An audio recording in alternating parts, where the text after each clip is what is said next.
Hi, everybody. Pastor Ken here. Welcome to the Faithbridge family gathering. This evening, I have Duffy Robbins, a longtime friend of Faithbridge, on the line. I just figured it would be fun and timely to talk with someone who's a veteran of parenting, of grandparenting, of youth ministry. You've been teaching, Duffy, 35 years at the college level at Eastern College and Grove City College, now in Grove City, Pennsylvania.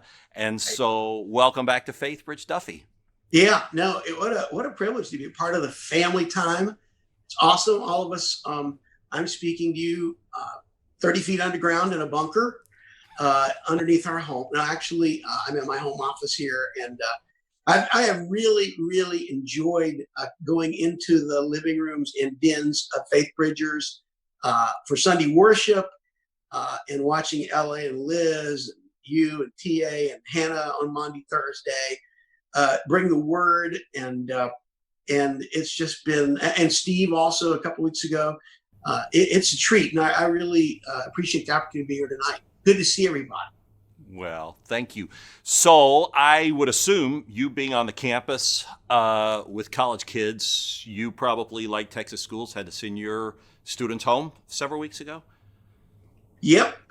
We actually had spring break. Everybody was happy about that, but it seemed it was right during spring break that it just, you kind of got this sense that things are going to change, and they might change dramatically. It was a reality none of us could imagine. I couldn't believe one of my colleagues who teaches Christian ministry with me said, well, I wonder if they're even going to come back from spring break. We did, but only for about a week.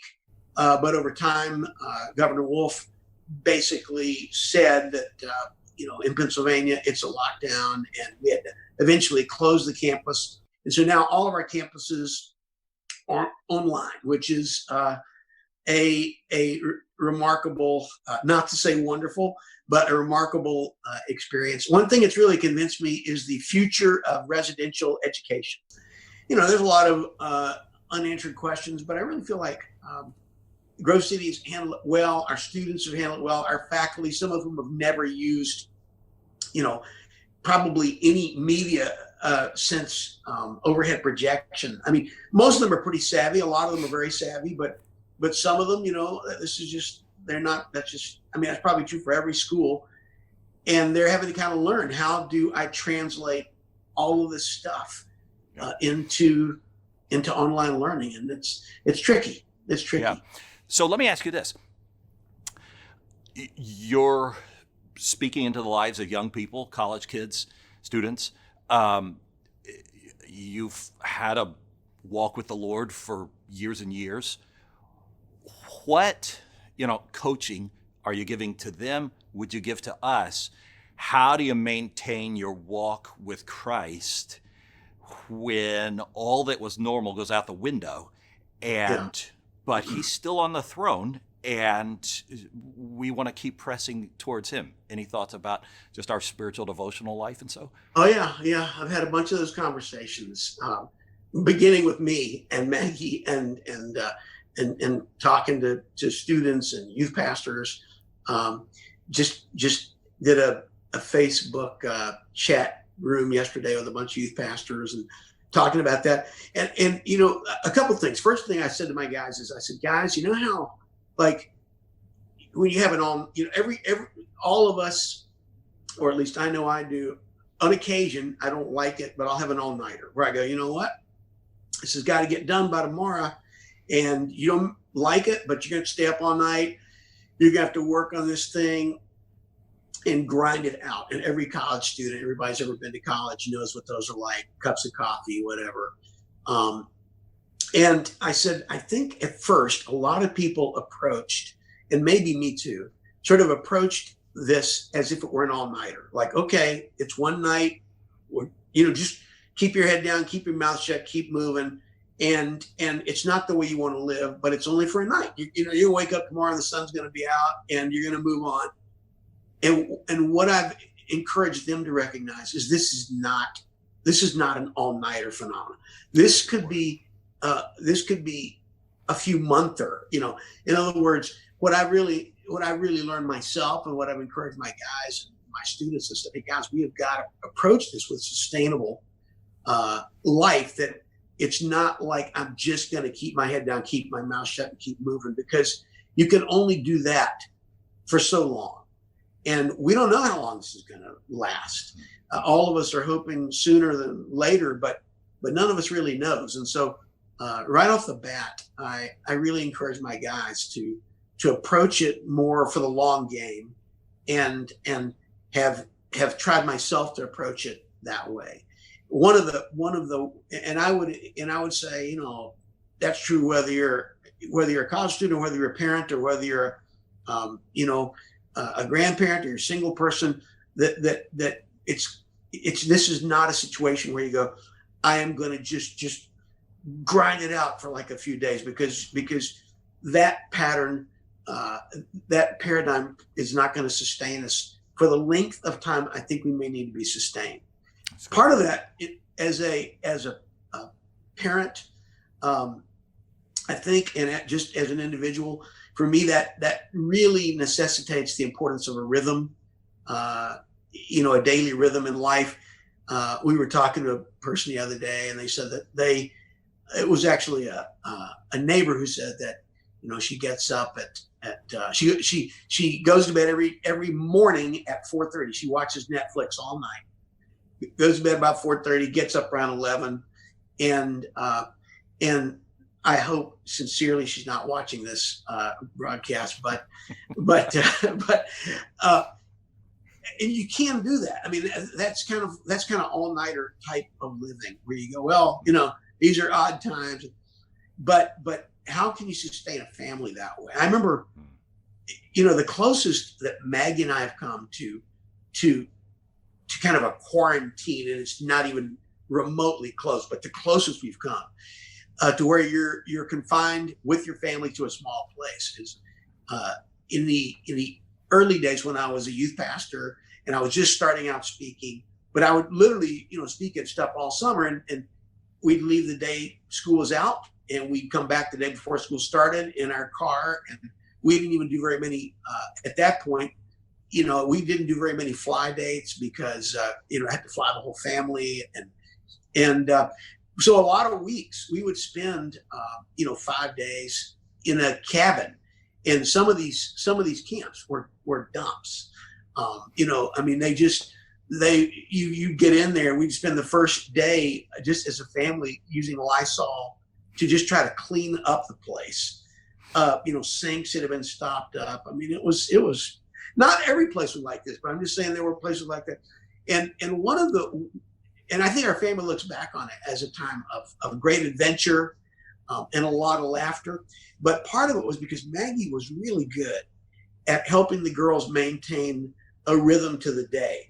In other words, I think if you look at a day where you're going to be in a cabin and it's raining and it's cold, and we're going to be in here all day, and the only time we're going to leave is when we go to the dining hall and eat or something like that. Maybe, we'll go out after I speak and we'll go to Dairy Queen, but I mean, can't even do that now. But rather than look at it as a whole day, Maggie was really smart as a mom in sort of breaking the day up into segments. And so you weren't looking at how am I going to make it for 18 hours or 12 hours until everybody goes to bed again. You're going, okay, we're going to do this. We're going to have snack time. The girls are going to do we used, those study books, workbooks. They did workbooks every day. And then you had lunch. And then after lunch, we would usually do an audio book. And it was kind of a quiet time to listen to an audio book. And then maybe nap time.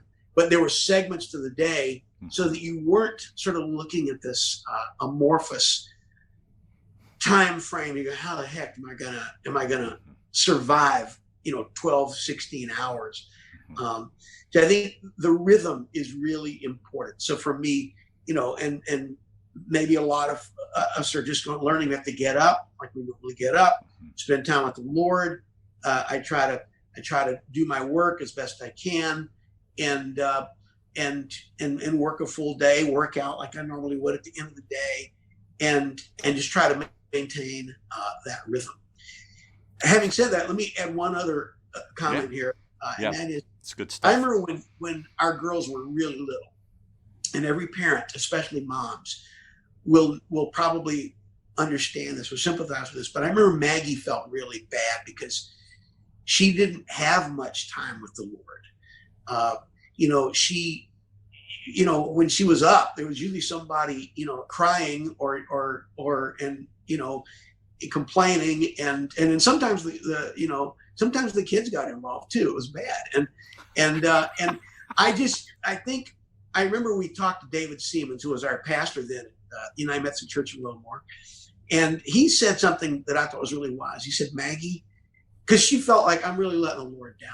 The Lord kind of, sort of that idea that here's God waiting for me, and okay, great, Maggie's not here today.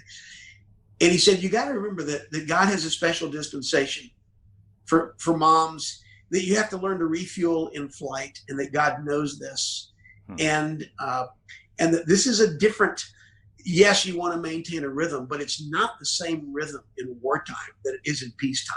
Oh, that's good. And everybody understands that. And certainly our Father in heaven understands this. And so I think part of it is not prosecuting. I mean, I remember for me, we had our little girls, Erin, the older of the two, she didn't want to miss anything. And so as soon as I got up, no matter how, and every parent knows, like, you're creeping, basically doing a jungle crawl down the stairs, so nobody will, you don't want to breach the possibility of another few minutes of sleep for mom or for your kids. And I'd go down there and try to have my quiet time, and Erin would hear me. And I remember one morning, this is when we were living in Wilmore. I was a youth pastor at the church there. And Erin wanted to come up, crawled in my lap. When she crawled in my lap, she literally stepped on my testicles. And that, not surprisingly, caused a little bit of a lurch. And that made me spill my hot tea in my lap. And I just remember thinking to myself, John Wesley must have never had babies. I mean, I read these great, deep, thoughtful, pensive writers, and I go, I don't see, the word testicle. I mean, I just go, where? but I have to remember that the Lord understands. I think part of it is having a sense of humor, isn't it? Part of it is going, I've got to keep this perspective that God understands and is patient with me and all this stuff. Well, that is all good stuff and speaks a pastoral word to my soul, and I know Suzanne's soul, and to countless parents and grandparents and young people. That's good wisdom, Duffy. I'll pay you a compliment as we come to an end. I was just sitting there thinking, I know why college students have loved you for decades, even as we're listening to you right now. Last summer, we were at a camp in Colorado, the YMCA of the Rockies, Right. where we spend time, and the boys go over and they integrate into the day camping program for several weeks every year. And I think it was the second day I was dropping them off, signing them in, and a young man who was a counselor, one of the head counselors, he walked up and he said, Faithbridge. And I said, yes. Huh. And he said, I recognized your voice, and I know that my favorite professor in all of college is on your preaching team, Duffy Robbins. I knew who he was going to say. I said, Duffy, and he said, that's exactly right. And so you've been having an impact on college students for That's great to hear. And on plenty of other people and other places where you've been teaching and preaching for years, including here. Hey, great wisdom this evening. Thank you so much for taking the time just to speak into our living rooms, into our hearts, just kind of where we are. You all up in Pennsylvania, stay safe. Hey, thanks, Ken. And you guys are doing, just the team there is doing such a great job. And I love seeing the way Faithbridge are stepping up and serving and joining in. And it's a real privilege to be a part of this family. So thanks for letting me be with you guys tonight. Absolutely. Well, thank you again. And thank you, everybody, for watching this evening. Have a great rest of the evening.